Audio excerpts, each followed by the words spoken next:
We now live in a world where getting fame can completely change someone's life because many things are becoming digital, including education, entertainment, news articles, and even socializing with other people. But it seems like this is indeed the era that we are entering, which many have called the attention economy. This is the world you and I are currently living in, where Kylie Jenner can become the youngest billionaire during some point by selling makeup using her social media influence, where Mr. Beast can generate hundreds of millions of dollars in revenue by simply selling burgers and chocolate bars, or Conor McGregor, who can produce whiskeys worth around $600 million. This is an era where attention is the tool that can leverage any skill set that you have into a very good generating income. See, let's say there's a personal trainer who earns about $30 per session and tends to train about 4 clients per day. Multiply that by 6 days a week, assuming that they take 1 day of weekend for themselves, that's $2,800 per week, or about $34,000 to $35,000 per year. Considering how some clients just cancel their meeting appointments last minute with their trainer, or simply how many clients a trainer can manage to train per day. Because this is the limiting factor, where a trainer is confined to the time and location where he has to visit places to places in visiting a client to train them. On the other hand, let's say this same personal trainer decides to post videos on TikTok or Instagram Reels that has a high chance of going viral. Assuming that he makes a lot of fitness content that are captivating and educating to his audience, what happens over time is that the trainer will slowly start to build an audience full of fitness enthusiasts, people who are willing to change their physique, get better endurance, or even just performing better strength at the gym. Now, from achieved fame, this trainer can scale his income by developing a course potentially, racking in thousands of clients that are willing to pay, or even he can make it a subscription plan where he posts monthly new videos on new fitness workout videos where the clients will be able to pay on a monthly basis. This will not only create a one-time big payment for the trainer from thousands of clients, but a recurring monthly revenue that can create a passive income for the trainer. This strategy will both save time and money from previously traveling location to location, since that trainer's step-by-step program can be purchased online from hundreds, thousands, and an unlimited number of people, depending on how more and more famous that trainer gets. For the people who are skeptical about some online course, that trainer can instead make a one-on-one consultation with now the possibility of charging a much higher fee due to his known public figure and well-rounded reputation. Scalability. That's the key.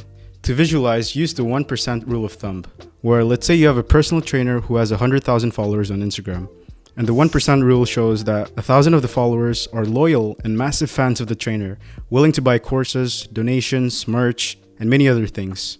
When you have an audience that watches you, loyal, and are massive fans of you, that are literally in the palm of your hands, it is much easier then to start building a business, getting endorsements, sponsorships, and many other streams of income due to the massive audience and influence you have over the internet to start with. I recently watched Andrew Schultz's stand-up show here in Manchester when he was doing the live tour, and it made me think how I used to watch short clips of him performing to a smaller crowd during COVID, where the growth of short-form content began of his TikTok clips, Instagram Reels, and YouTube Shorts.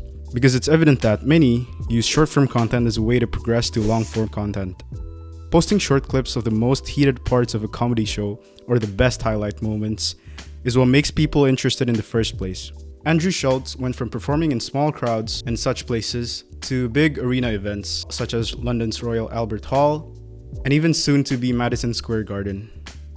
Taking advantage of this opportunity of fame is what can generate an exponential amount of income to your career. There are supposedly so many industries where if you try to make money from your passion, there's either not a big enough market for it, or the competition is just too high. Let's take a game of chess as an example. Supposedly, you cannot make real money with chess unless you're in the top 100 players certified chess ranking. However, with today's popularization of Twitch streaming and YouTube streaming, and just the rise of social media in general, chess players who aren't exactly grandmasters or officially rated in a real competition can in fact make more money than the top grandmasters will ever make, who solely realize their income from chess competitions and tournaments.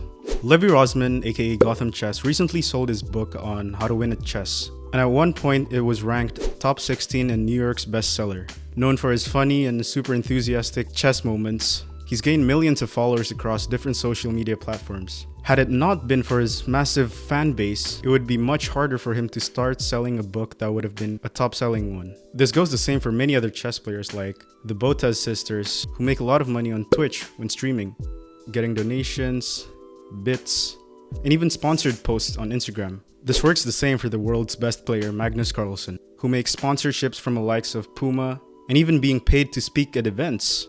Other industries? Let's take Nick DiGiovanni as an example.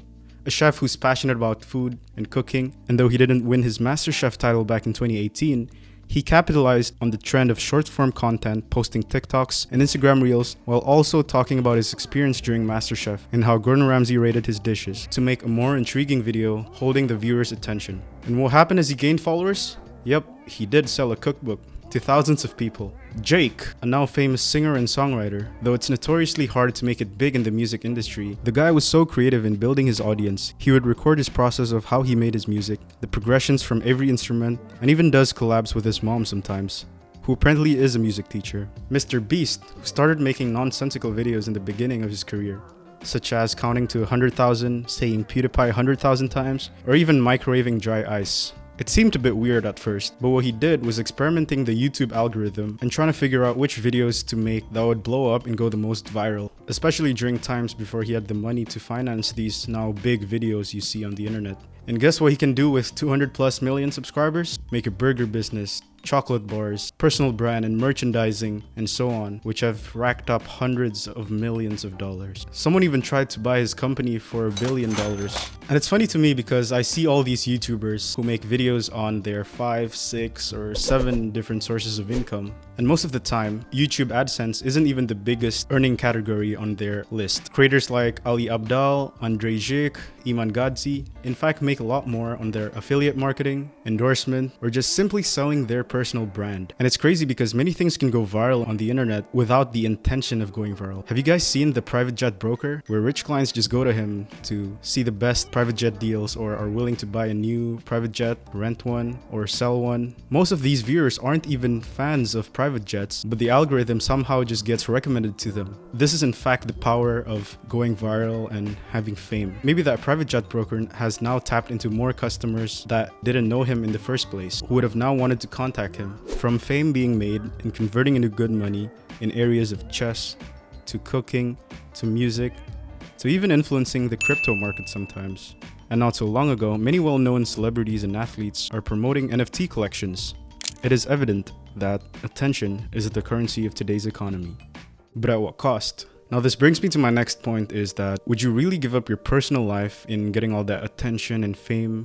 Would you trade fame for money? I mean, can you really handle that pressure? One of the problems with being famous is it must be very difficult to distinguish between people wanting something from you and people enjoying your company and liking you. Fame is a very double-edged sword, isn't it? You know, I know that part of you, I can tell, loves the attention, the adulation, the fame. But there must be a lot of times as well when it's completely suffocating. You know, you can't really go out and enjoy it. The last 10 years, my privacy is gone.